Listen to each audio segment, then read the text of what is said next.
एक मिनट के लिए ज़रा उस माहौल में चले जाएं यार, फिर आपको समझ आए। एहराम बांधा हुआ हो, मक्का 8 मील के फासले पर हो, 6 सालों के बाद आना किस्मत में हो, और 8 मील के फासले पर मसला पैदा हो गया, नहीं आने देंगे। और एक शख्स जा रहा है मेरे नबी का नुमाइंदा बनकर, इसने भी ये राम बांधा हुआ है, ये मक्के पहुंचेगा, मुज़ाकरात के बहाने पहुंचना तो है।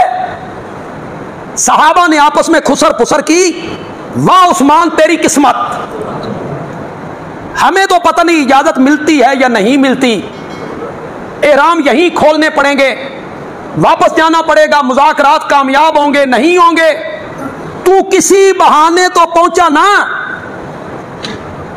बैतुल्लाह का तवाफ करेगा, आबे ज़मज़म पिएगा, हजर अस्वद को बोसे देगा, सफ़ा मरवा के दरमियान साई करेगा, मकाम इब्राहीम पर नफल पड़ेगा। तेरी किस्मत के क्या कहने। मेरे आका ने हजरत उस्मान को मना नहीं किया, कोई बात नहीं कही। मेरे आका तक बात पहुंची तो मेरे आका ने फरमाया, क्या कह रहे हो? उस्मान वहां जाके तवाफ करेगा, उम्रा अदा करेगा, मुझे काबा के रब की कसम है, मेरा उस्मान उस वक्त तक बैतुल्लाह का तवाफ नहीं करेगा जब तक मैं उसके साथ नहीं। एतमाद दी हद नहीं मुक गई, हालांकि मेरे नबी ने मना भी नहीं किया। एतमाद देखो मेरे नबी का सल्लल्लाहु अलैहि वसल्लम।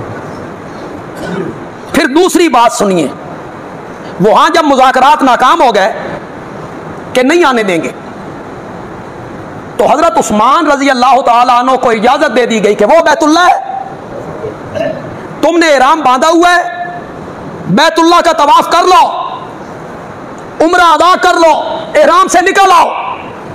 हजरत उस्मान ने एक जुमला कह के आसमान के फरिश्तों को हैरान कर दिया, किस किबले की बात करते हो, मेरा किबला तो 8 मील के फासले पर बैठा हुआ है, मैं भी है, मीना भी है, सागिर भी है, साकी नहीं।